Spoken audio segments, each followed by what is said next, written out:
Today I'm going to read one of my favorite sonnets, written by the greatest playwright, the most important name in English literature, Shakespeare, the most foremost playwright of his time, somebody who has contributed to the English language so much that his contributions stand next to the Bible. So let's go into the sonnet. Shall I compare thee to a summer's day? Shall I compare thee to a summer's day? Thou art more lovely and more temperate. Rough winds do shake the darling buds of May, and summer's lease hath all too short a date. Sometime too hot the eye of heaven shines, and often is his gold complexion dimmed. So this is Sonnet 18 out of the sonnets that William Shakespeare has given to the world.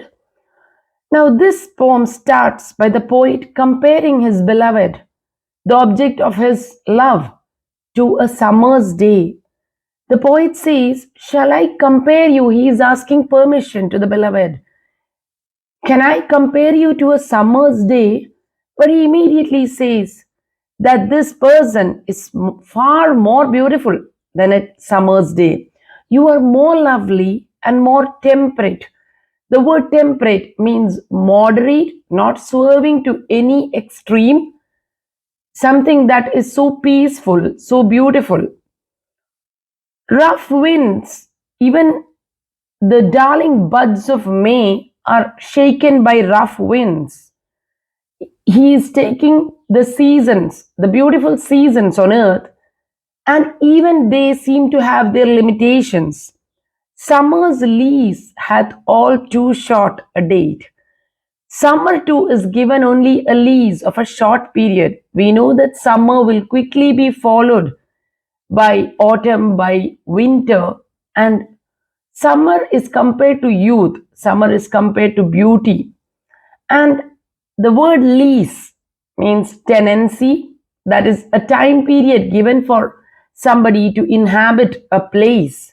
So here the poet says that summer has been given a time period. Summer is on a short lease. It cannot be there forever. This brightness, this beauty, the flowers on the landscape, they cannot remain forever. And to this very beautiful picture, imagery, the poet compares his beloved and says, no, you are far more beautiful. Sometime too hot the eye of heaven shines, and often is his gold complexion dimmed. So here we see that the beloved is now compared to the eye of heaven. The eye of heaven is the sun, and these words bring to mind the god Apollo, the sun god. So this beloved is as brilliant as Apollo, the sun god. But even the sun, sometimes his gold complexion is dimmed. We see that the clouds, when it is a cloudy day, the sun's complexion becomes dimmed. Even the sun is not as beautiful as his beloved. And every fair from fair sometimes declines, by chance or nature's changing course untrimmed. But thy eternal summer shall not fade, nor lose possession of the fair thou owest, nor shall death brag thou wanderest in his shade. When in eternal lines to time thou growest. So here the poet then says that, but your eternal summer, it will never fade. Your eternally gold complexion, that is not going to be clouded.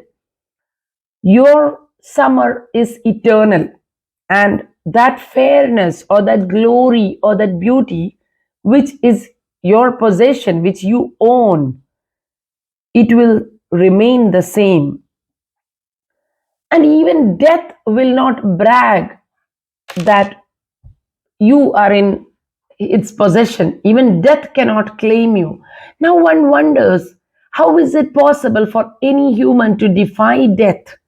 And here the poet gives the answer: so long as men can breathe or eyes can see, so long lives this, and this gives life to thee.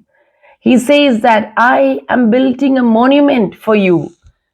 I am going to write this sonnet that is going to be so famous that posterity will always remember you through my lines. My lines will make your beauty immortal, will make your this love that I have for you, it will make your beauty immortal for people to come, for the times to come.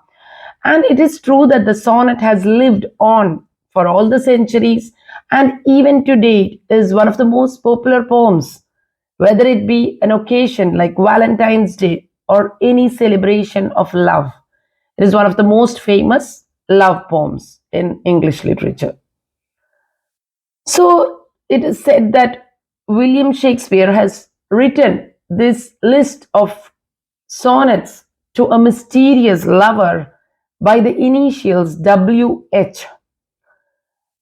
It is most likely, and it has been given by various literary enthusiasts, that it is most definitely William Herbert, the Earl of Pembroke, who is this mysterious and handsome youth. It could also be the Earl of Southampton because both were patrons of William Shakespeare at different times.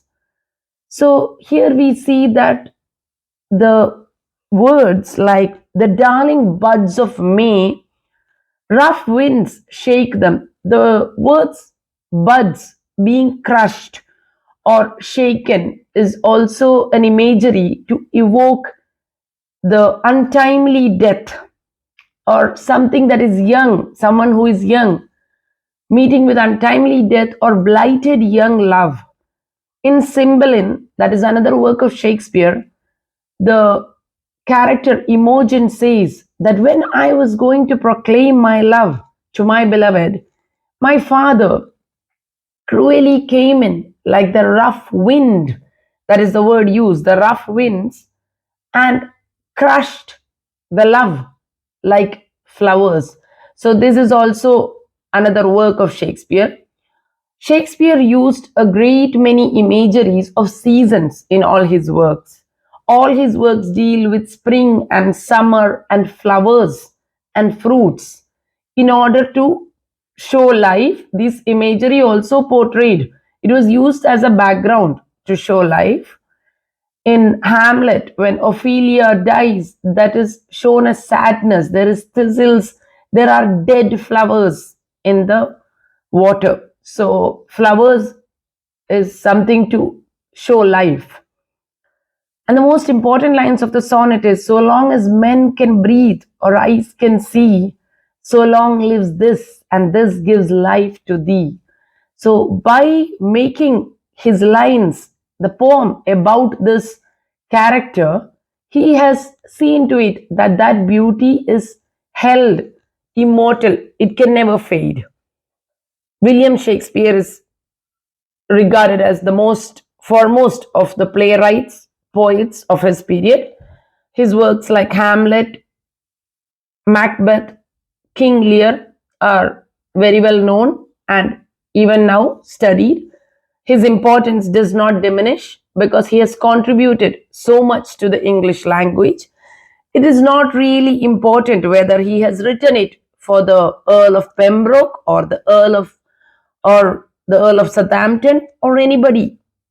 This love poem can be used from any man to a woman or a man to another man or any person who intensely loves another. And in those times, it was quite usual for poets to write intense letters of love and admiration to their to their patrons. Thank you. Sonnet 18. Shall I compare thee to a summer's day?